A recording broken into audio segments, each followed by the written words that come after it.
트럼프의 관세 정책의 완화로 이제 코스피의 하단 지지가 탐색이 끝났나? 지금 시기에 가장 궁금한 상황이죠. 자, 김병현 NH투자증권 투자전략 이사께서 새벽에 출연해 주셨습니다. 집중 분석 준비했습니다. 안녕하십니까? 네, 안녕하세요. 단도직입적으로 자 코스피가 4일째 오르고 지금 외국인들도 좀 돌아오고 자 그래서 국내 증시 하단 지지선 확보 잘 되었다고 볼 수 있을까요? 하단은 어느 정도는 되었다라고 볼 수는 있겠는데 당장에 뭐 2,600을 크게 넘는 이런 모습들은 쉽지는 않을 것 같습니다.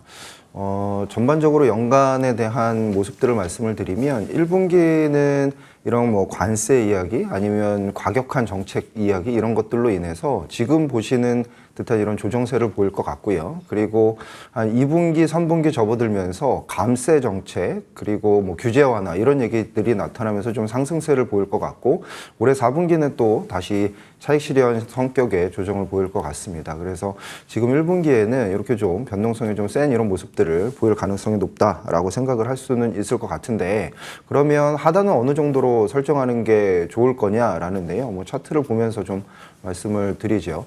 관세에 대한 이야기들이 지금에서 끝난다라고 생각을 할 수 있게 된다라고 보면 그러면은 아마 가장 베스트 시나리오일 겁니다. 그렇다면은 1월 종가 대비해서 한 뭐 4~5% 이내의 조정을 생각을 할 수가 있겠고 우리가 보셨던 2,400 정도에서 충분히 받치고 올라갈 수 있는 지금 빠른 회복을 보이고 있는 이런 모습인데 이거를 그냥 뭐 가장 베스트 시나리오라고 설정하기는 지금으로서는 쉽지 않죠. 그래서 추가적으로 만약 뭐가 나온다라고 보면 예상할 수 있는 것들이 중국의 전기차 추가 관세라든가 반도체 수출 규제 이런 것들이 있을 수가 있겠고요. 그리고 4월에 EU 관세가 예고되어 있습니다. 트럼프 같은 경우에는 EU에도 이제 4월에 관세를 매긴다라고 이제 얘기가 되고 있기 때문에 이러한 것까지 아마 생각을 한다면 우리가 12월 그리고 1월에 봤던 2,350선을 다시 한번 트라이할 가능성이 있고요. 이거를 베이스 시나리오로 놓고 보시는 것이 좋을 것 같고 만약에 상당히 이제 상황이 안 좋게 된다라고 보면 2,250 정도를 볼 수가 있겠는데 그렇게까지 가진 않을 거다라고 생각을 합니다. 만약에 그렇게 된다면 트럼프가 공약 때 얘기를 했던 뭐 전 국가의 보편 관세라든가 중국 60% 관세라든가 뭐 이러한 것들과 함께 뭐 파나마 운하의 미군 파병이라든가 이런 얘기들이 같이 나와야 되는 상황이기 때문에 지금 트럼프 행보를 보면 일정 부분 관세를 협상의 레버리지로 사용하는 이런 모습들을 보이고 있어서 지금은 베이스 시나리오로 가져가시면서 2,400에서 한 2,600 정도를 1분기 가져가시고요. 연간으로는 2, 3분기 상승을 보고 있기 때문에 1분기에는 오히려 잘 사야 되는 이러한 시기다라고 정리하시면 될 것 같습니다. 하단은 지지가 되지만 아마 좀 올라갈수록 차익 실현 욕구는 좀 나오기에 2,600 돌파 안착은 1분기에는 좀 쉽지 않겠다라고 의견 주셨어요. 예. 시나리오가 2,400에서 2,600의 변동성을 보면 되겠고 연간으로 봤을 땐 3분기를 좀 강하게 보시는 건가요? 그렇죠. 1분기를 저점으로 해서 2, 3분기 상승, 그래서 3분기 정도의 고점을 보고 있습니다. 2, 3분기. 네. 예, 그쪽의 고점을 본다면 어떤 업종이 좀 2, 3분기에 좀 가장 이끌러 갈 것으로 예상하시는 거예요? 업종으로 보면 지금 가장 좋은 업종은 고환율 수혜고요. 그리고 트럼프랑 같이 갈 수 있을 업종, 그리고 트럼프와 무관한 업종이 지금은 가장 좋아 보입니다.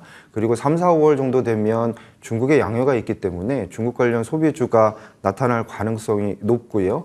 그리고 여름 이후를 생각을 한다 그러면 한국도 아마 신정부가 들어설 가능성이 있다라고 생각을 해보면 한국의 내수 관련 정책들이 있을 수 있겠다라고 생각을 할 수가 있을 것 같아요. 그렇게 본다면 전반적으로 뭐 차트를 보여주시면 좋을 것 같은데 지금 당장에 보면 조선이나 방산, 헬스케어, 증권 여기다가 인터넷까지 같이 더해서 보실 수가 있겠고요. 조금 3, 4, 5월 정도를 생각을 해보신다라고 보면 중국 관련 소비주도 일정 부분 힘을 낼 수 있는 모멘텀이 있겠다. 그리고 마지막으로 지금은 전혀 보지 않는데 내수주라든가 유통 편의점 같은 경우를 미리 조금 여름 정도를 대비해서 사놓으시면 좋을 것 같습니다. 이 정도의 컨셉은 뭐냐면 지금 어떤 이 경기에 대한 순환적인 요인으로 업종에 대한 모멘텀을 잡아가시기보다는 각국의 정책에 대한 모멘텀으로 하나하나씩 그 흐름에 따라서 잡아가시면 크게 어떤 변화는 없고 오히려 잡아갈 수 있는 이런 상황들이다라고 보실 수 있을 것 같아요. 세 가지로 좀 요약해 볼 수 있겠습니다. 트럼프와 같이 가는 업종, 그리고 트럼프와 무관한 업종들 볼 수 있겠고요. 중국이 이제 양회 전후로 해서 내수부양 정책 관련 소비주, 그리고 하반기에 내수부양 정책 관련주라고 해서 내수주라고 보면 또 삼양식품을 빼놓을 수 없잖아요. 그렇죠. 삼양식품이 이제 사상 최대 또 실적을 냈는데 그 부분도 계속 좀 이어가겠습니까? 그렇습니다. 음식료나 이런 것들이 전반적으로 다 지금 좋다라고 볼 수는 없겠습니다. 말씀하셨던 것처럼 일정 부분 그 업종 내에서 모멘텀이 있는 이런 종목들로 추려가시는 이런 상황들인데, 이러한 것들이 아무래도 4분기 실적이 좀 잘 나오는 이런 상황들이었기 때문에 SK바이오팜이나 삼양식품이나 이런 것들로 이제 계속적으로 모습을 보여주는 이런 상황들입니다. 전반적으로 뭐 음식료라든가 화장품에서 일부 종목, 그리고 뭐 헬스케어 바이오 쪽에서 뭐 일부 종목, 이러한 것들은 계속적으로 내년도에도 실적이 괜찮은 이런 상황들이다라고 볼 수가 있겠고, 여기다 더해서 정책 관련주들을 좀 같이 보시면 충분히 포트폴리오를 짜가실 수 있을 것 같습니다. 네. 그래서 이제 조선 방산 인터넷 쪽은 이제 한국의 내수 관련으로 계속 좀 살펴보면 좋을 것 같고, 중국과 트럼프 관련, 그다음 고환율 수혜주. 자, 이렇게 먼저 결론부터 들을 수 있어서 너무 좋았습니다. 자, 그럼 좀 더 깊게 들어가서 지금 10년물 미국의 국제금리가 다행히 좀 안정세를 찾아가면서 작년 12월 중순 이후 최저치를 보이고 있습니다. 지금 4.4%의 수준은 어떻게 읽으면 되겠습니까? 일단은 미국 10년물 금리가 4.5 정도는 올해 미국이 경기가 괜찮다, 개선이 된다라는 측면을 보시면 될 것 같고요. 그리고 우려 사항이 두 가지가 있었는데, 그 중에 하나는 아마도 이 미국의 관세가 어떻게 되느냐 일부분일 거고요. 또 하나는 1분기 미국의 채권 발행 규모에 대한 우려였을 겁니다. 그런데 그저께 미국의 1분기 채권 발행 규모가 예상보다 완화적으로 나오면서 미국의 10년물 국채금리가 4.4까지 이제 내려오는 모습을 보였고, 그 다음에 남은 건 이제 관세다라고 해서 결국에는 금리에 대한 방향성도 트럼프가 가져가고 있다라고 생각을 할 수가 있겠어요.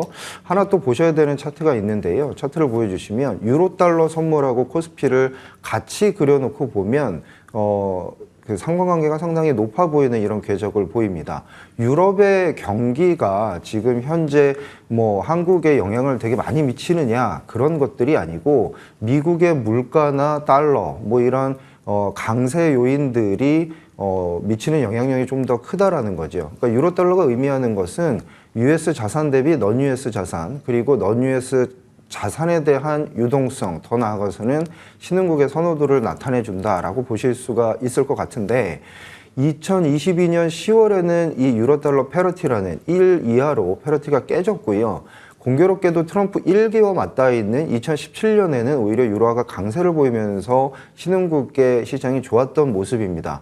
지금 2022년 10월과 같을 거냐, 2017년과 같을 거냐, 뭐 이런 두 가지의 선택지가 있는데, 여기서 달러 강세가 좀 더 진행이 된다라고 보면 선을 그려놨는데요. 지금 달러가 109까지 갔다가 달러 인덱스가 107 정도 왔거든요. 110을 넘어간다라는 것이 금방 말씀드렸던 2022년 10월 그리고 00년도 정도밖에는 없기 때문에 여기서 110을 넘어가면 시장이 한 번 더 흔들릴 수 있겠다라고 볼 수 있겠고요. 만약에 트럼프가 여기서 관세 정책을 더 세게 몰고 가지 않는다라고 보면 달러가 좀 안정이 되면서 우호적인 시장 환경이 조성이 될 수가 있겠다라고 생각을 할 수 있을 것 같습니다. 당분간 그 달러 강세에 대한 영향 계속 보면서 아까 고환율도 이와 연관이 있을 맞습니다. 것 같아요. 고환율 수혜주 중에서 트럼프 수혜 회피 업종이라고 하면 조선방산 엔터 헬스케어 증권 이렇게 보면 될까요? 거기에다가 최근에 인터넷까지 같이 보시는 게 좋을 것 같아요. 뭐 예를 들어서 딥시크라는 것들이 AI에 대해서 투자 과잉을 얘기를 할 수 있겠느냐, 혹은 하나의 또 경쟁자가 나타나겠느냐라는 측면이 우려였다면, 오히려 시간이 지나가면서 이러한 부분이 저변이 확대되고 플레이어들이 늘어나는 이러한 모습으로 귀결이 되는 이런 상황에서는 추가적으로는 인터넷이나 통신과 같은, 즉 한국이 그동안 AI에 대해서 잘 그렇게 크게 발전되는 모습들을 많이 보지 못했는데 이제는 이러한 쪽도 같이 좀 연결이 될 수 있지 않겠느냐라는 생각들도 같이 갈 수가 있기 때문에 인터넷 통신도 같이 보시는 것이 좋을 것 같습니다. 추가적으로 인터넷과 이 통신 쪽도 좀 바라보는 게 좋다라고 얘기가 나와서 말인데요. 네. 자, 딥시크에 대한 우려감이 좀 한동안 우리를 좀 괴롭히다가 다시 이제 AI 한미일 이 동체로 이 관련주들이 상승을 이제 보였습니다. 자, AI 주도 계속 이어질까 궁금하고요. 한국에서는 뭐 의료 AI, 로봇 AI 이런 쪽도 좀 테마로 계속 좀 활망을 나타내고 있잖아요. 네. 이것에 대한 뷰는 어떠세요? 좀 약간 큰 그림에서 말씀을 드리면 차트를 보여주시면 좋을 것 같은데 연도별로 항상 그 해에 얘기가 되는 패러다임들이 존재합니다.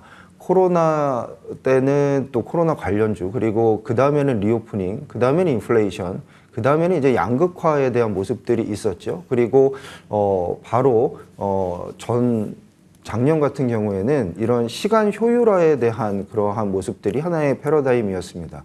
올해에 대한 패러다임은 결국에는 생산성이다라는 거죠. 비용에 대한 효율화를 나타낼 겁니다.